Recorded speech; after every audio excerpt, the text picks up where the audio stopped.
This is almost in a way a sister film to Liar Liar, and I don't know what grabbed you here, whether it was the concept or Danny Wallace's book, or whether it was just the idea of the script. I don't know if Nicholas's and Jared's script got you. Yes. Andy, Paul, and Jared. It was the concept first. Somebody explained the concept to me, and I just said, this is the greatest comedy concept ever. I mean, the guy that has to say yes to everything.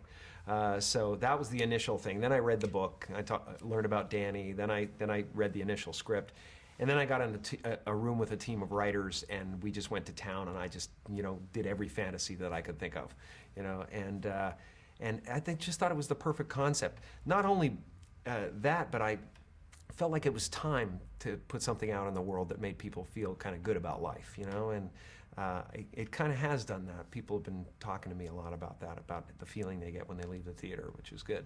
Well, that notion too of having to say yes to everything, or what it must be like to say yes to everything, how does one kind of research that? And I thought maybe you could talk to Samuel L. Jackson. I think he pretty much says yes to everything, doesn't he? But was there I don't know whether you sort of try to think or imagine or prepare for such a notion, or whether it's just there in the script so you don't have to... You do consider it. You do consider it. But if you did it for any length of time, it's jail time. It's jail time. I would have... armed robbery, the whole thing. I'm kind of a yes man anyway. I kind of say yes to life, I say yes to what is. Whatever's happening around me. There may be an initial shock, but I generally assimilate it pretty quick and go like, this is going to lead to something great. Of course, one of the things you do say yes to in the movie is some teeth-out love action with a 67-year-old wonderful I didn't want to give that away, but, it's a Colin Flanagan. It's a Colin Farrell fantasy that you've lived out for him on screen. I had to give her a long talking to before that one. I had to say, for comedy, Vanilla, for comedy, please. You ask her sometimes. It's hilarious. She was up for it, though. She was up for it. There were a few things that got cut out, actually, that I had to explain to her. But yeah, the initial inspiration for that was a club I played in Northern Ontario, Canada, when I was starting out. I was about 20 years old, and there was a 40-year-old woman there that everybody said, she's great in bed, and she was beautiful. And I said, well, what's the deal? And they said, she loves to be with the comics, and she has false teeth. And enough said. And did you go there, Jim?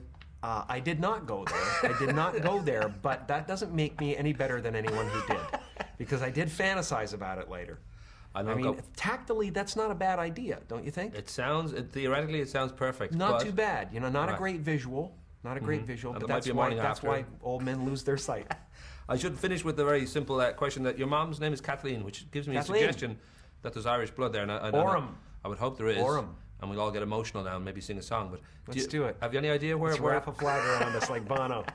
Come on. But have you any idea where that connection might be? Has she ever spoken about it? I don't know what the clan is, but it's Oram. The name is Oram, so somebody can trace that for me. And how do you spell it? Do you know? Oram? I think it's O-R-A-M.